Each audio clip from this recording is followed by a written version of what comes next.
അസ്സലാമു അലൈക്കും വറഹ്മത്തുള്ളാഹി തആല വബറകാതുഹു. വലൈക്കും സലാം. അപ്പോൾ നമ്മുടെ അഖീദ ഡിപ്പാർട്ട്മെൻറ്റിൻ്റെ രണ്ടാമത്തെ ചർച്ചയാണ് ഇന്ന് നമ്മൾ ചർച്ചയ്ക്ക് കിട്ടിയിട്ടുള്ളത്. നമ്മുടെ ജാമിയയിലെ പ്രിയപ്പെട്ട ഉസ്താദായ മുജ്തബ ഉസ്താദാണ്.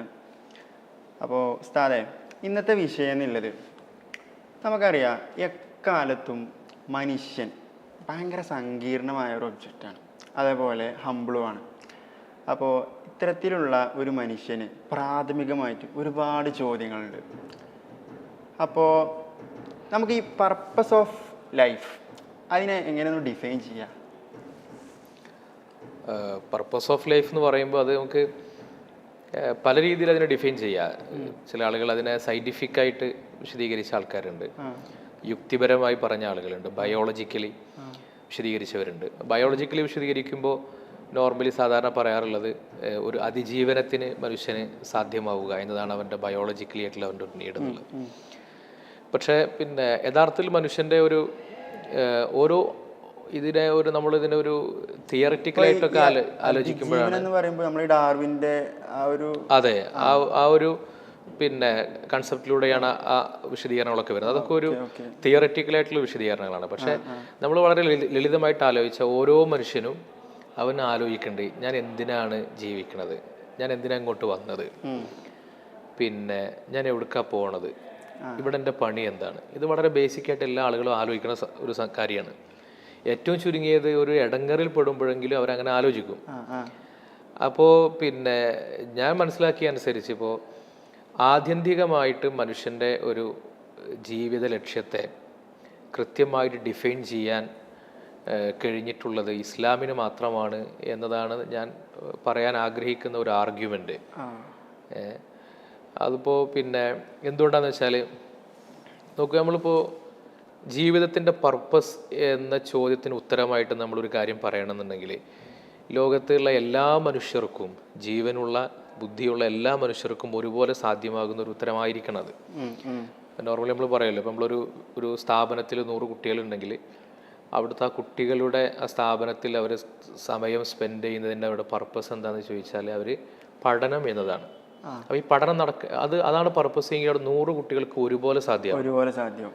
അതിലത്തെ ഒരു 50 കുട്ടികളെ എടുത്തിട്ട് നമ്മൾ നല്ലൊരു എയർ കണ്ടീഷൻ ചെയ്ത റൂമിൽ കൊണ്ടുപോയിട്ട് അവരെ നിർത്തിയിട്ട് അവർക്ക് ഭക്ഷണവും ടി വിയും ഒക്കെ വെച്ചു കൊടുത്താലും അതിന് അനീതി എന്നാണ് നമ്മൾ പറയാം.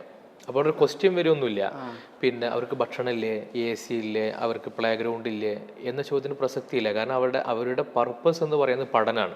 അത് നിഷേധിക്കപ്പെട്ടു, അതുകൊണ്ട് അത് അനീതിയാണ്. പകരം നിങ്ങൾ എന്തൊക്കെ സൗകര്യങ്ങൾ കൊടുത്താലും ശരി, അങ്ങനെയുള്ള നമ്മളതിനെ കുറിച്ച് പറയാം. അപ്പോൾ ജീവിതത്തിന്റെ ലക്ഷ്യം ഒരു കാര്യത്തെക്കുറിച്ച് ഉത്തരമായിട്ട് പറയണമെങ്കിൽ, അല്ലെങ്കിൽ ജീവിത ലക്ഷ്യം എന്താണ് എന്ന ചോദ്യത്തിന് ഉത്തരം നമ്മൾ പറയുമ്പോൾ അത് ലോകത്തെ 800 കോടി മനുഷ്യർക്കും ഒരുപോലെ സാധ്യമാണ്. അങ്ങനെ സാധ്യമാവുന്ന ഒരു ജീവിത ലക്ഷ്യത്തെ നിലവിൽ പറഞ്ഞു കൊടുക്കാൻ ആർക്കെങ്കിലും കഴിയുണ്ടോ എന്നുള്ളതാണ്.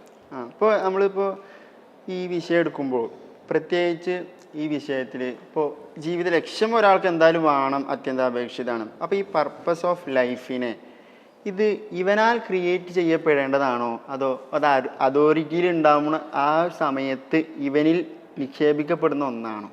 അതൊരു ചോദ്യമാണ്. അതെ, അല്ല അവിടെ ഞാനൊരു കാര്യം ചോദിക്കാം. അപ്പോൾ ഈ നമ്മൾ ജീവിത ലക്ഷ്യം എന്താണ് എന്ന് ചോദിച്ചാൽ നോർമലി നമ്മുടെ പുതിയ ജനറേഷനിലെ കുട്ടികൾ പറയുന്നൊരു ഉത്തരം എന്തായിരിക്കും?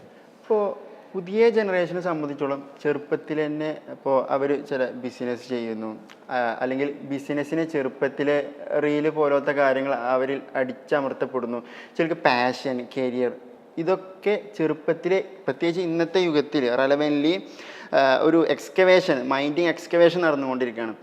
അപ്പോൾ ആ ഒരു തലത്തിൽ ഇതൊക്കെ അവരുടെ ഒരു പർപ്പസായിട്ട് നമുക്ക് കണക്കൂട്ടാൻ പറ്റുമോ? ബേസിക്കലി അതൊരു പർപ്പസായിട്ട് കണക്കൂട്ടാൻ പറ്റില്ല. കാരണം എന്താണെന്ന് വെച്ചാൽ നമ്മുടെ ഈ ജീവിത ലക്ഷ്യം എന്ന് പറയുന്ന ഒരു കാര്യം അത് കരിയർ ഉള്ളവർക്കോ പണമുള്ളവർക്കോ സൗകര്യമുള്ളവർക്കോ മാത്രം സാധ്യമാകേണ്ട ഒന്നല്ല. കാരണം ജീവൻ ആർക്കൊക്കെ ഉണ്ടോ അവർക്കൊക്കെ ഈ പർപ്പസ് കിട്ടണം. അപ്പോൾ ഞാൻ പറയുന്നത്, ഇപ്പോൾ നോർമലി ഇപ്പോൾ നമ്മൾ പലപ്പോഴും കണ്ടിട്ട് ഇപ്പോൾ ഇൻസ്റ്റാഗ്രാമിലൊക്കെ റീലിടുന്ന ആളുകൾ എന്തിന് ജീവിക്കുന്നു എന്ന ക്വസ്റ്റ്യൻ്റെ ഉത്തരമായിട്ട് അവർ പറയാം, ജീവിതം ഒന്നേ ഉള്ളൂ, ആസ്വദിക്കൂ എന്നാണ്. എൻജോയ് ചെയ്യൂ, എൻ്റർടൈൻ ചെയ്യൂ. യഥാർത്ഥത്തിൽ എൻ്റർടൈൻ ചെയ്യൂ അല്ലെങ്കിൽ ആസ്വദിക്കൂ എന്നൊക്കെ ജീവിതത്തെക്കുറിച്ച് പറയുന്നത് അത് ജീവിതത്തിൻ്റെ ഒരു ലക്ഷ്യമായി അവതരിപ്പിക്കുന്നത് ലോകത്തെ ഏറ്റവും സാമൂഹിക വിരുദ്ധമായ ഒരു പ്രസ്താവനയാണ് എന്നാണ് എൻ്റെ ഒരു വിനീതമായ ഭാഷ്യം. കാരണം എന്താണെന്ന് വെച്ചാൽ നോക്കൂ, ജീവിത ലക്ഷ്യം എന്ന് പറയുന്നത് എൻ്റർടൈൻമെൻ്റ് ആണ്, എൻജോയ്മെൻ്റ് ആണ് എന്ന് പറയുന്നത് യഥാർത്ഥത്തിൽ നമ്മുടെ നാട്ടിൽ അത് സാധ്യമാകാത്ത അനേകം മനുഷ്യരോടുള്ള ഒരു ധിക്കാരമാണ്. അപ്പോൾ നമുക്കിപ്പോൾ മെഡിക്കൽ കോളേജിലെ ജനറൽ വാർഡിൽ പോയിട്ട് നമ്മളൊരു മെഗാഫോൺ പിടിച്ച് ജീവിതം ഒന്നേ ഉള്ളൂ ആസ്വദിക്കൂ എന്ന് പറയാൻ പറ്റുമോ? അല്ലെങ്കിൽ പിന്നെ നിരന്തരമായി പ്രയാസങ്ങളിൽ അകപ്പെട്ട് ഡയാലിസിസിന് വിധേയമായി ശാരീരിക അവശതകളെ കൊണ്ട് അല്ലെങ്കിൽ സാമ്പത്തിക പിരിമുറുക്കങ്ങളെ കൊണ്ട് നടക്കുന്ന ഒരാളോട് പോയിട്ട് ജീവിതം ഒന്നേ ഉള്ളൂ ആസ്വദിക്കൂ എന്ന് പറയുന്നത് എത്ര ക്രൂരമായ വർത്താനാണ്. അപ്പോൾ ഞാൻ പറയുന്നതിൻ്റെ ചുരുക്കം ഇതാണ്. അപ്പോൾ എൻ്റർടൈൻമെൻറ്റ് എന്ന് പറയുന്ന ഒരു ഫാക്ടർ ലോകത്ത് വളരെ പരിമിതമായ ആളുകൾക്ക് പരിമിതമായ സമയത്ത് മാത്രം സാധ്യമാകുന്ന ഒന്നാണ്. ആത്യന്തികമായി എല്ലാവർക്കും ഇപ്പോൾ 800 കോടി മനുഷ്യരെ നമ്മളിങ്ങനെ ഒരു ഗ്രൗണ്ടിൽ നിർത്തിയിട്ട് നിങ്ങളുടെ ജീവിത ലക്ഷ്യം ഇതാണ് എന്ന് പറഞ്ഞു കൊടുക്കാൻ ഒരു കാര്യം കൊണ്ട് കഴിയണം. ആ ഒരു കാര്യം ഏതാണ് എന്ന ചോദ്യത്തിൻ്റെ വളരെ കൃത്യമായ ഉത്തരമാണ് ഈ പ്രപഞ്ചത്തിലേക്ക് നിയോഗിക്കപ്പെട്ട എല്ലാ മനുഷ്യരും നല്ല അള്ളാഹുവിൻ്റെ അബ്ദായി തീരുക. ഇതാണ് ഇസ്ലാം മനുഷ്യൻ്റെ ജീവിത ലക്ഷ്യമായിട്ട് പറയുന്നത്. അപ്പോൾ ഏറ്റവും നല്ല ഒരു അബ്ദായിട്ട് ഒരാൾക്ക് മാറണം എന്നുണ്ടെങ്കിൽ പണം മാനദണ്ഡമല്ല, വിദ്യാഭ്യാസ മാനദണ്ഡമല്ല, ആരോഗ്യ മാനദണ്ഡമല്ല.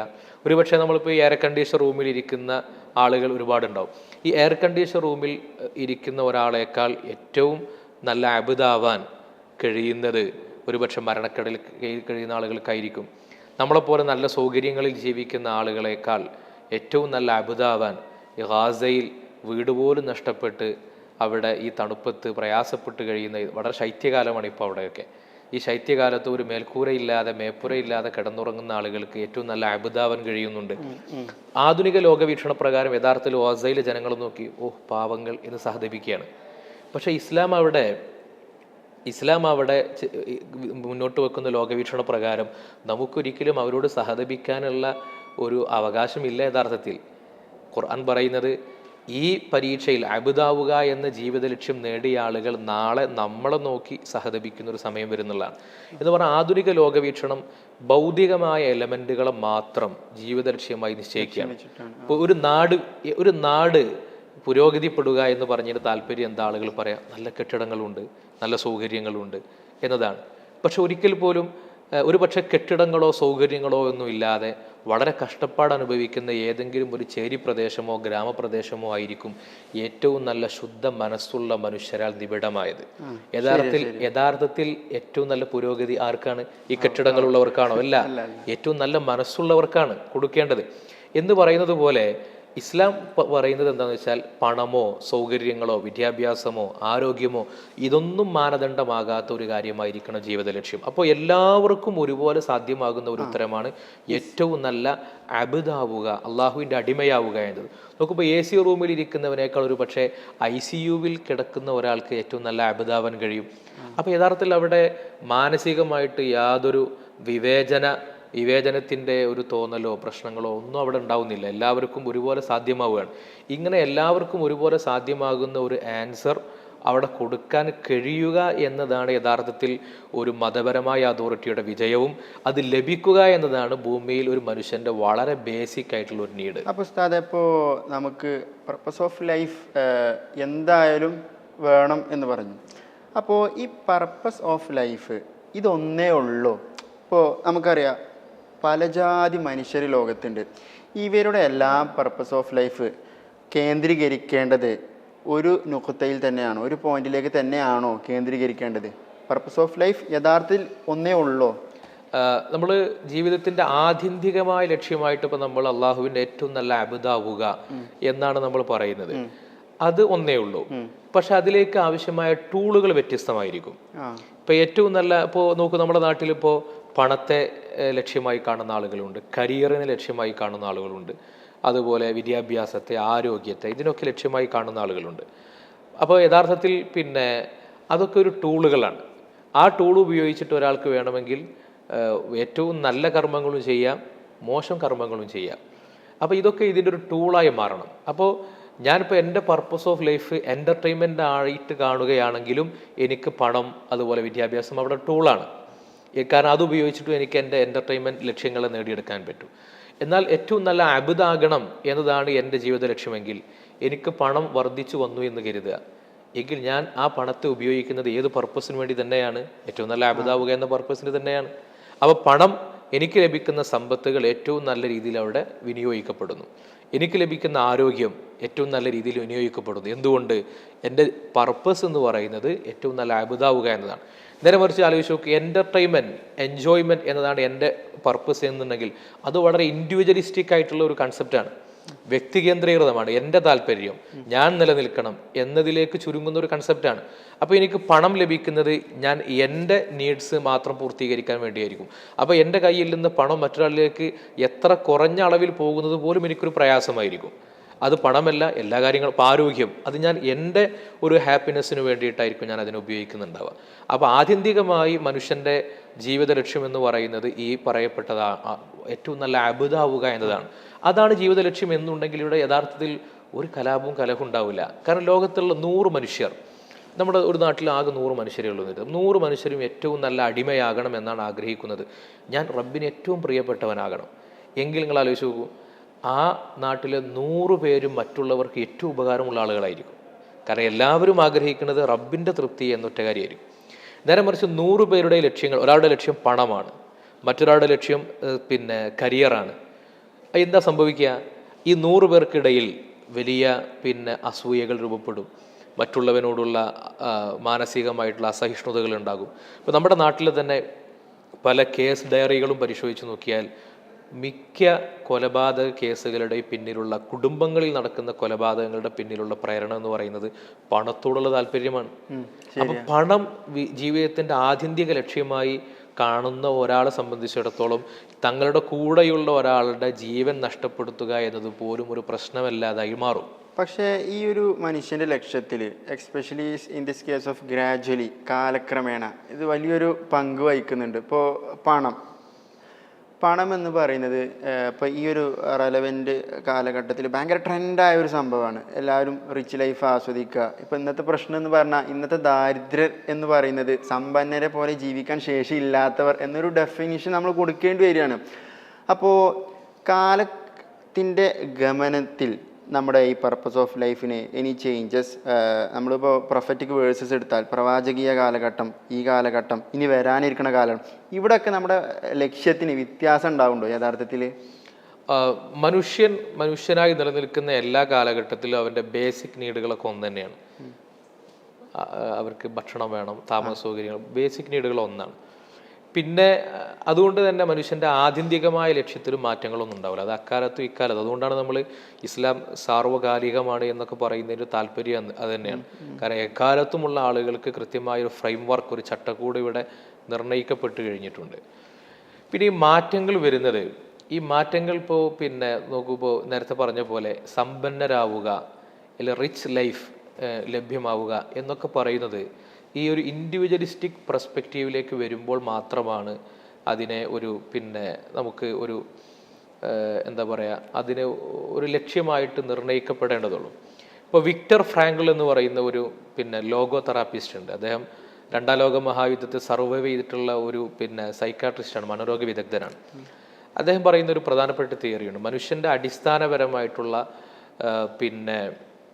ലക്ഷ്യം എന്ന് പറയുന്നത്, അവൻ്റെ കൺസേൺ ഒരിക്കലും അവൻക്ക് ഈ പറയപ്പെടുന്ന കരിയറോ അല്ലെങ്കിൽ സമ്പത്തോ പണമോ ഒന്നുമല്ല, അവർക്കൊരു മീനിങ് ഫുൾ ലൈഫ് ഉണ്ടാവുക എന്നതാണ്. എന്നിട്ട് അദ്ദേഹം അതിനെ വളരെ മനോഹരമായിട്ട് വിശദീകരിക്കുന്നുണ്ട്. മനുഷ്യൻ തേടിപ്പോകുന്ന പല കാര്യങ്ങളും വളരെ ചുരുങ്ങിയ സമയത്ത് മാത്രം മനുഷ്യന് പ്ലഷർ കൊടുക്കുന്ന, ചെറിയ ചെറിയ സുഖങ്ങൾ മാത്രം കൊടുക്കുന്ന ഒരു കാര്യമാണ്. അപ്പോൾ നമ്മൾ ഇന്നത്തെ മനുഷ്യരുടെ ഒരു ലൈഫ് സ്റ്റൈൽ നമ്മൾ പരിശോധിച്ചാൽ ഒരു ചെക്ക് ലിസ്റ്റ് ചേസിങ് ആണ് യഥാർത്ഥത്തിൽ. എന്ന് പറഞ്ഞാൽ +2, ഡിഗ്രി, കരിയർ, ഗ്രേഡിങ് എന്നൊക്കെ പറഞ്ഞിട്ടുള്ള. അപ്പോൾ ഇതിൻ്റെ ഒരു പ്രശ്നം എന്താണെന്ന് വെച്ചാൽ, അദ്ദേഹം പറയുന്നത് ഇതിനൊരു സൈക്കോളജിക്കൽ ഒരു പ്രശ്നം ഇത് ഉണ്ടാക്കിയെടുക്കുന്നുള്ളതാണ്. കാരണം ഒരു ഹെഡോണിക് ട്രെഡ്മിൽ എന്ന് പറയുന്നൊരവസ്ഥ എന്ന് പറഞ്ഞാൽ, ട്രെഡ്മിൽ പോലെ ഇങ്ങനെ ഓടിക്കൊണ്ടിരിക്കും. ഒരു സന്തോഷം നമുക്ക് കിട്ടിക്കഴിഞ്ഞാൽ അത് ഒരു 5 മിനിറ്റ് കഴിയുമ്പോൾ തീരെയാണ്. ഇപ്പോൾ ഇൻസ്റ്റാഗ്രാമിൽ നമ്മളിട്ടൊരു പോസ്റ്റിന് ഒരു ലൈക്ക് കിട്ടി, അല്ലെങ്കിൽ നമുക്കതിനൊരു പ്രതികരണം കിട്ടി, കമൻറ്റ് കിട്ടി, നമുക്കൊരു മിനിറ്റുകൾ മാത്രം ദൈർഘ്യമുള്ള ഒരു പ്ലഷർ, ഒരു താൽക്കാലിക സുഖമാണ് അവിടെ കിട്ടുന്നത്. ഒരു ലോങ് ടൈമിലേക്കുള്ള ഒരു ഹാപ്പിനെസ് ഒരിക്കലും അവിടെ കിട്ടുന്നില്ല.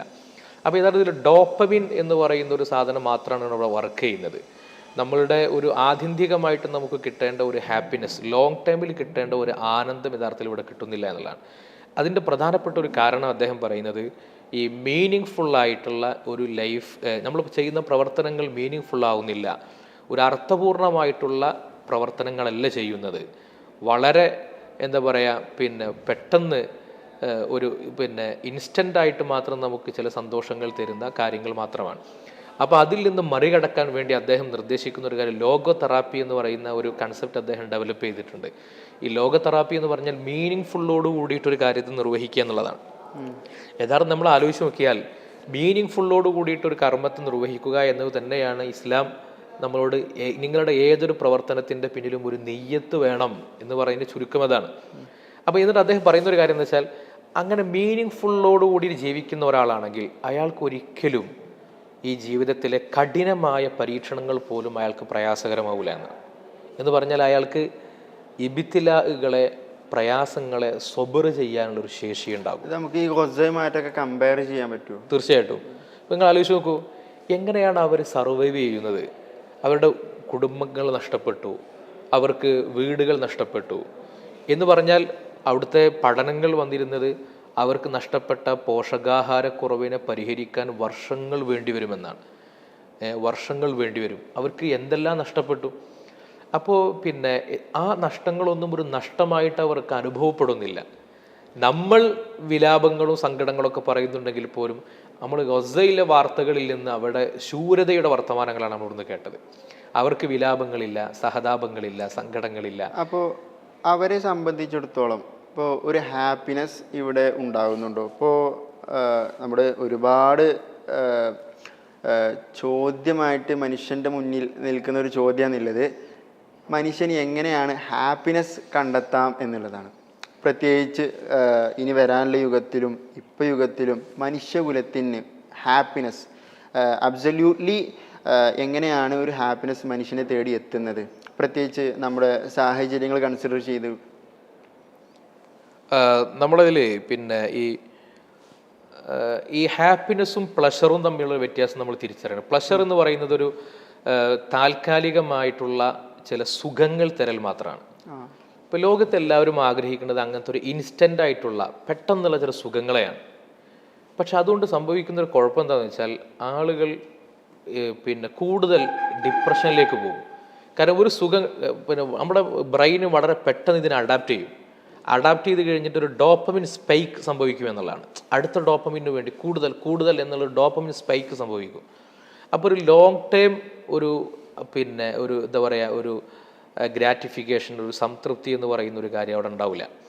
അപ്പോൾ ഇതൊരു ഡോപ്പമിൻ ഹാപ്പിനെസ് ആണ് യഥാർത്ഥത്തിൽ. ഡോപ്പമിൻ ഉണ്ടാക്കി കൊടുക്കുന്ന ഒരു തരം പ്ലഷർ, അത് മാത്രമേ സംഭവിക്കുന്നത്.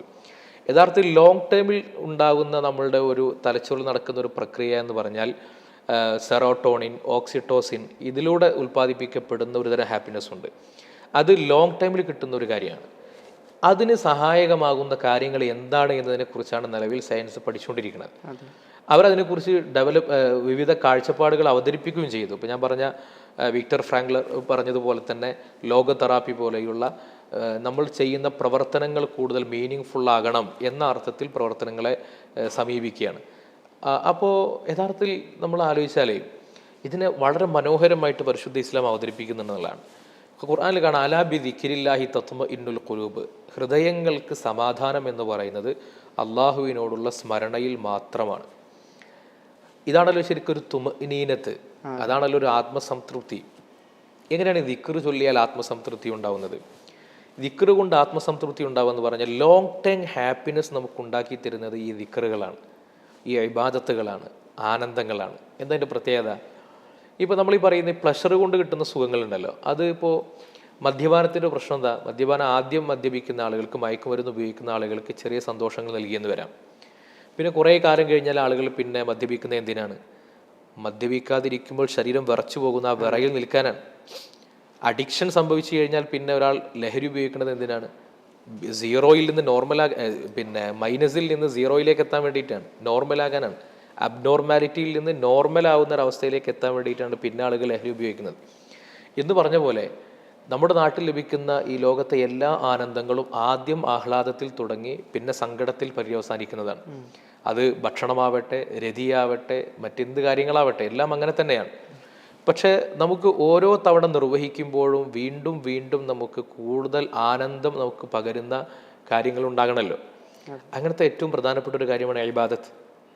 ഇപ്പം യഥാർത്ഥത്തിൽ നമ്മൾ ആലോചിച്ച് കഴിഞ്ഞാൽ, ഇപ്പോൾ പ്രഭാത സമയത്ത് തഹജ്ജുദിന് വേണ്ടി എഴുന്നേൽക്കുന്ന ഒരാൾ, ആ തഹജ്ജുദിന് എഴുന്നേറ്റ് അള്ളാഹുവിനോട് മുനാജാത്ത് നടത്തി നിസ്കരിച്ചു, ദുആ ചെയ്തു, സുബഹയുടെ ജമാഅത്തിൽ പങ്കെടുത്തു, ഖുർആൻ ഓതി, അദ്കാറുകൾ ചെയ്തു, അയാളുടെ ഉള്ളിലും അയാളിലും വർക്ക് ചെയ്യുന്നൊരു ന്യൂറോ സിസ്റ്റം എന്ന് പറയുന്നത് എന്ത് തന്നെയാണ്? ഈ ഓക്സിറ്റോസിനും അതുപോലെ തന്നെ സെറോട്ടോണിനും ഒക്കെ തന്നെയാണ്, ഈ ഹാപ്പിനെസ് നിർമ്മാണമാണ്. ഇത് നോക്കൂ, ഓരോ ദിവസം കഴിയുന്തോറും മടുപ്പല്ല അയാൾക്ക് ഉണ്ടാവുക, കൂടുതൽ കൂടുതൽ ആനന്ദമാണ്. അപ്പം അതുകൊണ്ടാണ് നമുക്ക് ഈ നല്ല സ്വാലിഹീങ്ങളായ ആളുകൾ, ആബിദീങ്ങളായ ആളുകൾ ശരീരം വളരെ വേദനിച്ച് മരണാസന്നരായിട്ട് കിടക്കുന്ന സമയത്ത് പോലും അവർക്ക് വിഷമങ്ങൾ ഉണ്ടാവില്ല. മരിക്കുന്ന നേരത്തും അവർക്ക് വലിയ സന്തോഷം ഉണ്ടാവും. എന്തുകൊണ്ടാണ്? അവർ ഉള്ളിൽ ആബിദീങ്ങളാണ്, ഇബാദത്തിലാണ്, ആനന്ദങ്ങളിലാണ്.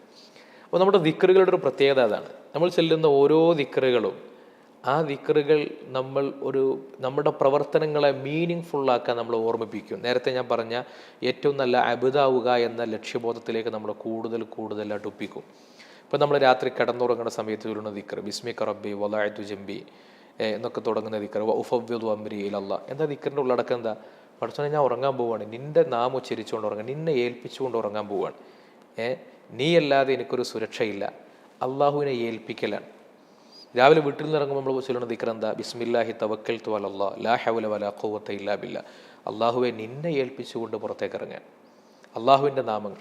അപ്പോൾ നോക്കൂ, നമ്മുടെ കാര്യങ്ങളൊക്കെ ഒരാളെ ഏൽപ്പിക്കുമ്പോൾ നമുക്ക് കിട്ടുന്ന ഒരു മാനസികമായ സന്തോഷമുണ്ട്.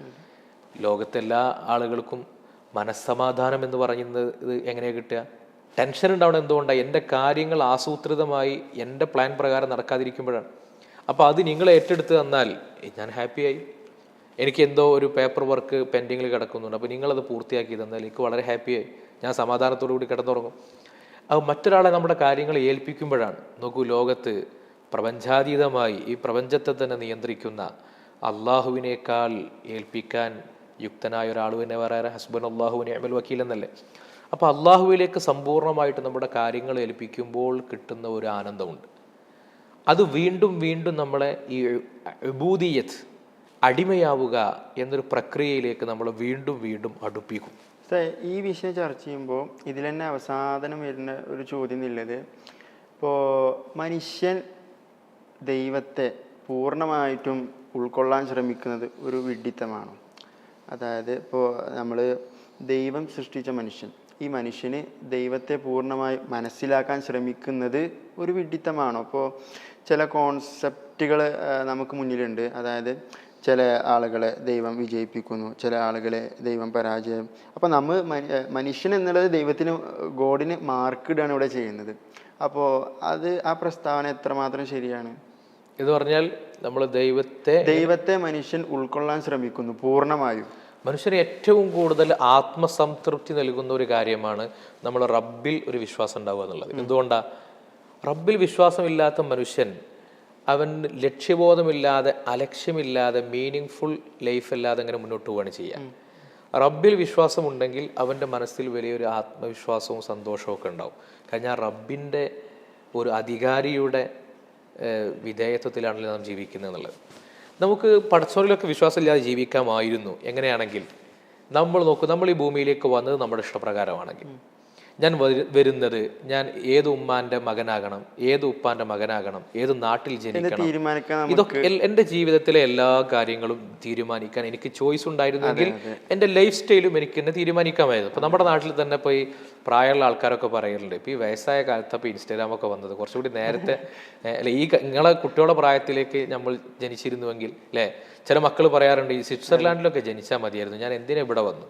വേറെ ചില കുട്ടികൾ കർക്കശ്യമുള്ള മാതാപിതാക്കളോട് പറയും, ഞാൻ ഈ കുടുംബത്തിൽ ജനിച്ചത് തന്നെ, ഈ കുടുംബം തന്നെ എനിക്ക് വേണ്ടായിരുന്നു എന്നൊക്കെ പറയും. അപ്പോൾ പിന്നെ ആളുകൾ നമ്മുടെ ജീവിതത്തിലെ 99% കാര്യങ്ങൾ നമുക്ക് ചോയ്സ് ഇല്ല. നമ്മുടെ ഉമ്മ ആരാകണം ചോയ്സ് ഉണ്ടോ? ഇല്ല. എൻ്റെ ആകാരം, എൻ്റെ ഭംഗി, എൻ്റെ ശരീരം, എൻ്റെ ആരോഗ്യം, എൻ്റെ വിദ്യാഭ്യാസം, എൻ്റെ ബുദ്ധി, എൻ്റെ കാഴ്ച, ഇതൊന്നും തീരുമാനിക്കാൻ എനിക്ക് ചോയ്സ് ഇല്ല. ഇരിക്കട്ടെ, എൻ്റെ ജീവിതാവസാനം, എൻ്റെ ആയുസ് എത്രയാണ് എന്ന് തീരുമാനിക്കാൻ നമുക്ക് ചോയ്സ് ഉണ്ടോ? ഇല്ല. ഇപ്പോൾ ഈ അടുത്ത് പിന്നെ കോഴിക്കോട് മെഡിക്കൽ കോളേജിൽ പഠിക്കുന്ന 3-ാം വർഷം മെഡിക്കൽ വിദ്യാർത്ഥിനി ഒരു ആക്സിഡൻറ്റിൽ മരണപ്പെട്ട ഒരു വാർത്ത വളരെ വിഷമത്തോടു കൂടിയൊക്കെ നമ്മൾ പത്രങ്ങളിലൊക്കെ വായിച്ചിരുന്നു. നമ്മൾ ആലോചിച്ച് നോക്കിയാൽ യഥാർത്ഥത്തിൽ 23-ാമത്തെ വയസ്സിൽ ഞാൻ എന്താ പറയുക, ഒരു ആക്സിഡൻറ്റിൽ മരണപ്പെടും, അതുവരെ എൻ്റെ ആയുസുള്ളൂ എന്ന് അറിയണമെങ്കിൽ ഒരു മെഡിക്കൽ പഠനത്തെ ആഗ്രഹിക്കുന്ന ഒരു കുട്ടി എത്ര വയസ്സ് മുതൽ തുടങ്ങിയിട്ടുണ്ടാവും? അപ്പോൾ 23 വയസ്സ് വരെ എനിക്ക് ആയുസുള്ളൂ എന്നറിഞ്ഞാൽ ആ 23 വയസ്സിൻ്റെ ഉള്ളിൽ ഫുൾഫിൽ ചെയ്യാവുന്ന ഒരു കരിയറിനെ വേണമെങ്കിൽ തിരഞ്ഞെടുക്കാമായിരുന്നല്ലോ. അപ്പോൾ മോഹങ്ങൾ ബാക്കിയാക്കി ആളുകൾ മരിക്കുന്നതെന്ന് സാധാരണ പറയാറുണ്ട്. എന്തുകൊണ്ടാണ് മോഹങ്ങൾ ബാക്കിയാവുന്നത്? നമ്മുടെ കാര്യം തീരുമാനിക്കാൻ നമുക്കവിടെ ചോയ്സ് ഇല്ലാതായതുകൊണ്ടാണ്. അപ്പോൾ നമ്മുടെ ജീവിതത്തിലെ അടിസ്ഥാന കാര്യങ്ങൾ, എല്ലാവരുടെ കൺസേണാണ് സൗന്ദര്യത്തെക്കുറിച്ച്, അവരുടെ ശരീരത്തിൻ്റെ ശക്തിയെക്കുറിച്ചോ ആരോഗ്യത്തെക്കുറിച്ചോ ഘടനയെക്കുറിച്ചൊക്കെ. പലർക്കും പല തരത്തിലുള്ള കൺസേൺസാണ്. നീളം കൂടിയവർക്ക് നീളം കുറഞ്ഞെങ്കിലെന്ന്, തടിയുള്ളവർക്ക് തടി കുറഞ്ഞെങ്കിലെന്ന്, തടിയില്ലാത്തവർക്ക് തടിച്ചെങ്കിലെന്ന്, അല്ലേ? എന്തുകൊണ്ടാണ് നമ്മുടെ ജീവിതത്തിലെ ഒട്ടുമിക്ക കാര്യങ്ങളിലും നമുക്ക് പ്രത്യേകിച്ച് ചോയ്സ് ഒന്നുമില്ല. വളരെ ലേറ്റായിട്ടുള്ള ചില കാര്യങ്ങളിൽ മാത്രമാണ് അള്ളാഹു താല നമുക്കവ തിരഞ്ഞെടുക്കാനുള്ള സ്വാതന്ത്ര്യം തന്നിട്ടുള്ളൂ. എനിക്ക് ഉറക്കം വരുന്നു, അത് എൻ്റെ തീരുമാനമല്ല. അസുഖം വരുന്നു, എൻ്റെ തീരുമാനമല്ല. അപ്പോൾ നോക്കൂ, നമ്മളുടെ 99% കാര്യങ്ങളും നമ്മുടെ ചോയ്സോ തീരുമാനമോ അല്ലെങ്കിൽ നമ്മുടെ ഇഷ്ടപ്രകാരമല്ല നടക്കുന്നത് എന്ന് നമുക്ക് ഉറപ്പാണ്. ഇതെല്ലാവരും അംഗീകരിക്കും. അപ്പോൾ പിന്നെ അവിടുത്തെ ബുദ്ധിപരമായ തീരുമാനം എന്താണ്? ഈ 99% ആരാണോ തീരുമാനിച്ചത്, അതിനാരാണോ കൺട്രോൾ ചെയ്യുന്നത്, അതിനാരാണോ ഡ്രൈവ് ചെയ്യുന്നത്, ആ ആളെ എൻ്റെ ബാക്കി 1% കൂടി ഏൽപ്പിക്കുക എന്നതല്ല അവിടുത്തെ ഏറ്റവും ബുദ്ധിപരമായ ഉത്തരം. ആ ഉത്തരമാണ് യഥാർത്ഥത്തിൽ അള്ളാഹുവിൽ വിശ്വസിക്കുന്ന അടിമകളായ മുസ്ലിമീങ്ങളായ വിശ്വാസികൾക്ക് ലഭിക്കുന്ന ഒരു ഉത്തരം. ആ ഉത്തരത്തിൻ്റെ ശരിക്കുള്ള ഒരു നിദർശനം നമുക്ക് കാണാം. എവിടെയെന്നറിയോ? ഞാൻ നേരത്തെ പറഞ്ഞതുപോലെ മരണസമയത്ത് കിടക്കുന്ന നല്ല ആബിദീങ്ങളായ സ്വാലിഹീങ്ങളായ ആളുകൾ. ഒരു മനുഷ്യൻ സക്സസ്ഫുള്ളാണോ എന്ന് പരിശോധിക്കുന്ന മരണനേരത്തുള്ള അവരുടെ മനോഭാവമാണ്. മരണനേരത്ത് ഏറ്റവും സന്തുഷ്ടരായ ആളുകൾ ഈ പറയപ്പെടുന്ന സ്വാലിഹീങ്ങളായ അടിമകളായിരിക്കും. അല്ലാത്തവർക്ക് മരണസമയം എന്ന് പറഞ്ഞാൽ അപ്പോൾ 55 വയസ്സൊക്കെ കഴിഞ്ഞ് റിട്ടയർഡായിട്ടുള്ള ജീവിതം നയിക്കുന്ന ആളുകൾക്ക് അവരുടെ മുമ്പിൽ എന്തിന് ജീവിക്കുന്നു പ്രത്യേകിച്ച് ഉത്തരമൊന്നുമില്ല. മരിക്കാൻ വേണ്ടി ജീവിക്കുന്നു, അത്രയേ ഉള്ളൂ. കാരണം അവർ സൊസൈറ്റിക്ക് അവരെ ആവശ്യമില്ല. അവരെ ഉപയോഗിച്ച് അവരെ പരമാവധി പിഴിഞ്ഞെടുത്ത് അവർക്ക് പെൻഷൻ എന്നൊരു തലയാണിയും കൊടുത്ത് വീട്ടിലിരുത്തിയിരിക്കുകയാണ്. നോക്കൂ, ശേഷമുള്ള ജീവിതത്തിൽ പിന്നെ അവർക്ക് പ്രത്യേകിച്ച് ഇങ്ങനെ കാറ്റുകൊണ്ട് ജീവിക്കുന്നതിനപ്പുറത്തേക്ക് അവർ വളരെ ഡിപ്രസ്ഡാണ്. കേരളത്തിൽ നിങ്ങൾ ആലോചിച്ച് നോക്കൂ, വിദ്യാഭ്യാസം കൊണ്ട് നമ്മൾ മുമ്പിലാണ്, ആരോഗ്യ സംരക്ഷണ കാര്യത്തിലൊക്കെ നമ്മൾ മുമ്പിലാണ്. പക്ഷേ കേരളത്തിൽ ഏറ്റവും കൂടുതൽ വർദ്ധിച്ചു വരുന്ന രോഗങ്ങളിൽ ഒന്നാണ് ഡിപ്രഷൻ. കൊച്ചു കുട്ടികൾക്ക് വരെ ഡിപ്രഷനാണ്. കാരണം കുട്ടികളുടെ മുമ്പിൽ കരിയർ, വിജയം, അങ്ങനെ കുറേ ചെക്ക് ലിസ്റ്റുകൾ കൊടുത്തിരിക്കുകയാണ്. അപ്പോൾ ആ ചെക്ക് ലിസ്റ്റ് ചേസ് ചെയ്യുമ്പോൾ അത് കംപ്ലീറ്റ് ചെയ്യാൻ പറ്റാത്തതിൻ്റെ കുറേ സ്ട്രെസ്സുകൾ, അതുപോലെ ഇനി അത് ചേസ് ചെയ്ത് കഴിഞ്ഞാൽ തന്നെ അത് വളരെ ഇൻസ്റ്റൻ്റായിട്ട് നഷ്ടപ്പെട്ടു പോകുന്ന കുറേ പ്ലഷറുകൾ. അപ്പോൾ ലോങ് ടൈം ഹാപ്പിനെസ്സിനെ തേടുകയാണ് ആളുകൾ. അപ്പോൾ ആളുകൾ എന്നിട്ട് അവിടെ കൊടുക്കുന്ന തെറാപ്പികൾ പോലും എന്താണ്? ജീവിതത്തെ അർത്ഥപൂർണമാക്കാനുള്ള തെറാപ്പികളാണ്. യഥാർത്ഥത്തിൽ ആ തെറാപ്പിയാണ് ശരിക്കും ഈമാൻ.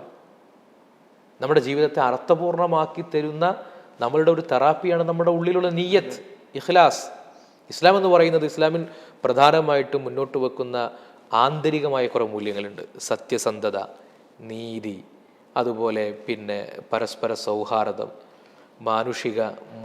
മാനവികമായിട്ടുള്ള പരസ്പരമുള്ള സ്നേഹങ്ങൾ, ഇസ്ലാം മുന്നോട്ട് വെക്കുന്ന കാര്യങ്ങൾ. അപ്പോൾ ഇത്തരം കാര്യങ്ങളൊക്കെ അറിയിച്ചു തരുന്നൊരു കാര്യം എന്താണെന്ന് വെച്ചാൽ, മതവിശ്വാസിക്ക് എറ്റേണലായിട്ടുള്ള ഒരു ഹാപ്പിനെസ് ഉണ്ടാകുന്ന അയാൾക്ക് മാത്രമാണ്. അപ്പോൾ സ്വാഭാവികമായിട്ടൊരു ക്വസ്റ്റ്യൻ ഉണ്ട് ഇവിടെ. അപ്പോൾ 50 വർഷം ജീവിക്കുന്ന ഒറ്റപ്പെട്ട ചിലരെങ്കിലും ആ 50 കൊല്ലവും ഹാപ്പിനെസ് ആയിട്ട് ജീവിച്ചു പോയ ആളുകൾ ഉണ്ടാകാം.